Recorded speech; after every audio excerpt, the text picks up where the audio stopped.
بسم اللہ الرحمن الرحیم۔ السلام علیکم۔ سب سے پہلے میں آپ حضرات سے معذرت خواہ ہوں کہ کل کے پوڈ کاسٹ میں ناسازی طبع کی بنا پر میں حاضر نہیں ہو سکا تھا۔ آپ حضرات سے دعا کی درخواست ہے کہ میری صحتیابی کے لیے دعا فرمائیں۔ اور آج ہم جس اہم موضوع پر بات کرنے جا رہے ہیں وہ انتہائی اہم ہے۔ کل آپ نے دیکھا کہ کے پی پولیس نے احتجاج کیا۔ احتجاج تو ہوتے رہتے ہیں لیکن اس میں ایک جملہ اور ایک نعرہ انتہائی خطرناک تھا۔ آج اسی حوالے سے بات کریں گے۔ آج کل ہماری میڈیا کا جو انٹرسٹ ہے، آج کا جو ہارٹ ٹاپک ہے وہ تو شیخ رشید صاحب کی گرفتاری ہے۔ وہ بھی ایک ایشو ہے لیکن اس پر آج ہم پوڈ کاسٹ میں انشاءاللہ تفصیل سے بات چیت کریں گے۔ لیکن اس سے بھی اہم جو ایشو ہے وہ اس وقت ہمارے ملک پاکستان کو جو دہشت گردی کا مسئلہ درپیش ہے وہ ہے۔ آپ نے دیکھا کہ پشاور میں بہت بڑا حادثہ اور سانحہ رونما ہوا ہے اور کئی لوگ اس میں شہید بھی ہوئے ہیں۔ اللہ تعالیٰ ان کی بخشش فرمائے اور زخمیوں کو صحت کاملہ عاجلہ مستمرہ نصیب فرمائے۔ اس احتجاج کے بعد پشاور پولیس نے وہاں پر احتجاج کیا اور اس احتجاج میں جو وہاں پر نعرے لگے وہ انتہائی خطرناک قسم کے نعرے ہیں اور وہ ہماری سمت کا تعین کرتے ہیں۔ سمت کا تعین اس طرح کہ آپ نے دیکھا کہ گزشتہ 9.5 سال سے وہاں پر پی ٹی آئی کی حکومت ہے اور پی ٹی آئی کی حکومت وہاں پر تقریباً اب تک 150 کے قریب کابینہ رہی ہے، یعنی 150 کے قریب افراد کابینہ کا حصہ رہ چکے ہیں۔ بے شمار وہاں پر ایم این اے، ایم پی ایز اور سینیٹر منتخب ہوتے ہیں تو ان کی سیکورٹی بھی کے پی پولیس کی ذمہ داری ہوتی ہے۔ پھر اس سے بڑھ کر کے پی پولیس نے اپنے فرائض منصبی سے بڑھ کر بھی کچھ ذمہ داریاں نبھائی ہیں، کچھ کام کیے ہیں۔ مثلا آپ نے دیکھا کہ جب پی ٹی آئی کو احتجاج کی ضرورت پڑتی تو کے پی گورنمنٹ اور کے پی پولیس ہی ان کے ساتھ تعاون کرتی۔ ان کے وزراء جب دوسرے صوبوں میں جاتے تو اپنے سکواڈ کے ساتھ ہی جایا کرتے تھے۔ اسی طرح ان کے بیوی بچوں نے شاپنگ کرنی ہوتی، کے پی پولیس ان کی حفاظت پر مامور ہوتی۔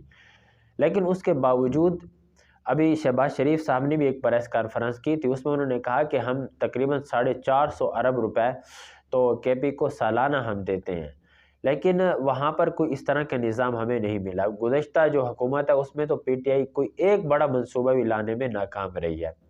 پھر مختلف 3 بڑے منصوبوں میں 44 ارب روپے کی کرپشن، یہ پھر ایک الگ معاملہ ہے۔ بہرحال وہاں پر کے پی پولیس نے ایک احتجاج کیا اور احتجاج میں انہوں نے ایک نعرہ لگایا کہ یہ جو نامعلوم ہے یہ ہمیں معلوم ہے۔ اب یہ ایک خاص طرف وہ اشارہ کرنا چاہ رہے ہیں۔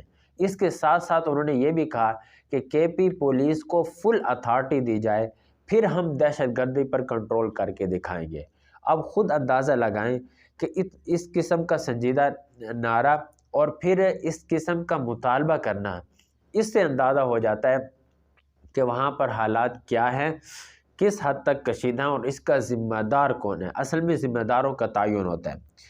اسی کے ضمن میں آپ کو انہوں نے ایک اور خبر بھی چل رہی ہے کہ کے پی پولیس نے یہ انکار کیا ہے کہ ہم وی آئی پی کی سیکورٹی کریں گے، یعنی ان کی سیکورٹی کرنے سے انہوں نے انکار کر دیا۔ یہ خبر چل رہی ہے، ابھی تک تو مبینہ ہے، مصدقہ نہیں ہے، لیکن اگر اس طرح کا معاملہ پیش آتا ہے اور وہ حقیقتاً وہ کرتے ہیں، اور میں تو چاہتا ہوں ان کو کرنا چاہیے، تو پھر جو وی آئی پی ہیں یا وی آئی پیز ہیں ان کو اندازہ ہوگا کہ ایک عام آدمی کی زندگی کتنے خطرے میں ہے وہاں پہ۔ تو اب یہ مطالبہ بھی ان کا سامنے آیا ہے۔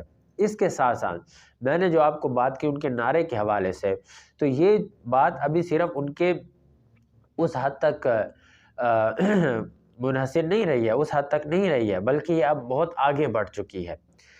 پارلیمنٹ میں بھی اس پر بحث ہو چکی ہے اور اسی طرح وہاں کی جو بڑی جماعتیں ہیں، اے ایم پی ہے، جے یو آئی ہے، بلکہ اے ایم پی اور پی ٹی ایم پشتون تحفظ موومنٹ، انہوں نے تو باقاعدہ احتجاج بھی کیا ہے۔ لیکن جے یو آئی نے باقاعدہ احتجاج تو نہیں کیا سڑکوں پہ، لیکن پارلیمنٹ میں انہوں نے بھی، ان کے نمائندگان نے بھی کچھ سوالات اٹھائے ہیں۔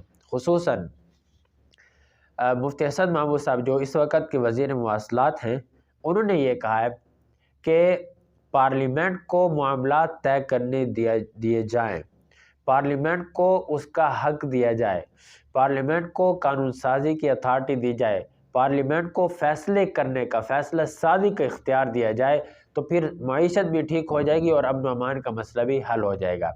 یعنی وہ اب بھی یہ سمجھتے ہیں کہ پارلیمنٹ کو ابھی تک بھی کچھ لوگ یرغمال بنانے کی کوشش کر رہے ہیں۔ اگر ان کا اشارہ گزشتہ دور حکومت کے حوالے سے ہے، جس طرح وہ کھل کر کہتے آ رہے ہیں، تو یہ معاملہ پھر اور خطرناک ہو جاتا ہے۔ وہ اس حوالے سے کہ ابھی سوشل میڈیا پر بھی یہ سوال اٹھائے جا رہے ہیں کہ گزشتہ دور حکومت میں کیوں طالبان کے تقریباً 200 سے زائد افراد کو جیلوں سے رہا کیا گیا۔ یہ میں سوالات کی بات کر رہا ہوں جو سوشل میڈیا پر اٹھائے جا رہے ہیں۔ اب اس میں حقیقت کتنی ہے وہ آپ حضرات پر منحصر ہے، یا تحقیقاتی ادارے اس پر تحقیقات کریں اور وہ رپورٹ سامنے لائیں۔ پھر طالبان کو وہاں پر اکاموڈیٹ کس نے کیا؟ سب کو پتہ تھا کہ وہاں کے وزیر اعلیٰ محمود خان خود بھتہ دے رہے ہیں، سوات میں ان کو یہاں پر بسایا گیا ہے مطلب ان کو گنجائش دی گئی ہے۔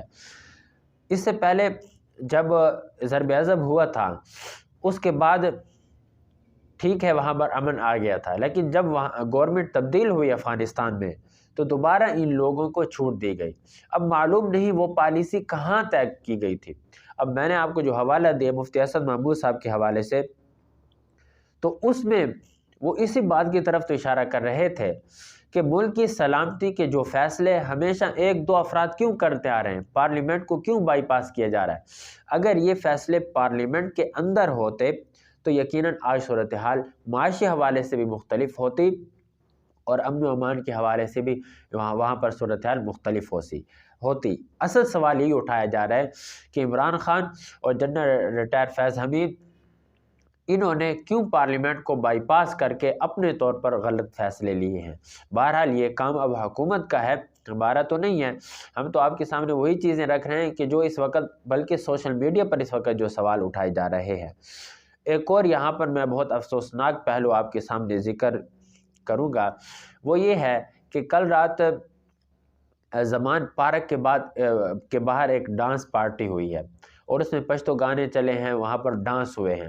اب آپ خود اندازہ لگائیں کہ جب سانحہ پشاور ہوا تو پی ٹی آئی وہ واحد پارٹی ہے جس کا کوئی ایک فرد بھی یہ اظہار یکجہتی کے لیے ان کے پاس نہیں گیا، اور یہاں پر وہیں کے لوگ پی ٹی آئی کے زمان پارک کے باہر ڈانس کر رہے ہیں۔ اچھا، دوسری طرف نون لیگ اپنا کنونشن کر رہی ہے، وہاں پر نون لیگ کے ترانے چل رہے ہیں۔